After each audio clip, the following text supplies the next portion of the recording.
जब कभी चिंपांजी का छोटा बच्चा मर जाता है तब मादा चिंपांजी उस मरे हुए बच्चे को कई घंटों तक अपने छाती से लगाकर रखती है। कई बार तो 1 या 2 दिन तक मादा उसे छाती से लगाकर घूमती रहती है। लेकिन क्या आपने सोचा है कि मादा चिंपांजी अपने बच्चों के साथ ऐसा क्यों करती है? और थोड़े समय के बाद मादा चिंपांजी उस मरे हुए बच्चे का क्या करती है? चिंपांजी के बच्चे और मादा के इस रहस्य को जानते हैं। सबसे पहले चिंपांजी के बारे में कुछ अनसुनी साइंटिफिक रहस्य जानते हैं। इंसानों और चिंपांजी के बीच केवल 1.3% डीएनए का फर्क होता है, इसलिए उन्हें इंसानों के सबसे करीबी जीव माना जाता है। लेकिन दूसरी ओर चिंपांजी की मांसपेशियां इतनी मजबूत होती हैं कि वो इंसान की तुलना में 4 से 5 गुना ज्यादा ताकतवर हो सकता है। चिंपांजी 30 तरह से ज्यादा वोकल कॉल्स और जेस्चर से एक दूसरे को संदेश भेजते हैं, जैसे खतरे की सूचना, प्यार, गुस्सा या मदद मांगना।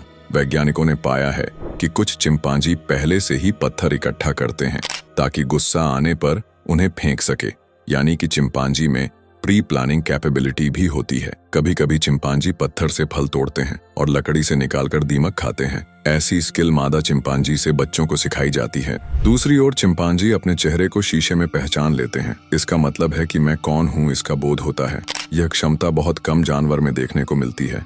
अब जानते हैं कि मादा चिंपांजी अपने मरे हुए बच्चों को लेकर क्यों घूमती रहती है। चिंपांजी का अपने संतान से भावनात्मक रिश्ता बहुत मजबूत होता है। ठीक इंसानों की माँ की तरह वह 4 से 5 साल तक हर समय अपने बच्चों को साथ रखती है और एक औरत की तरह ही उसका ध्यान रखती है।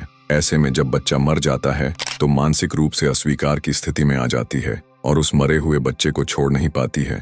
मादा चिंपांजी को लगता है कि उसका बच्चा अभी खड़ा होगा और खेलने कूदने लगेगा, लेकिन वह हिलता नहीं है। इसलिए मादा को बहुत दुख होता है, लेकिन फिर भी वह तुरंत समझ नहीं पाती है कि उसका बच्चा मर गया है। बच्चों के मरने के बाद भी मानवों की तरह ही चिंपांजी शोक में कुछ समय बिताते हैं और धीरे धीरे बच्चे की यादों से अलग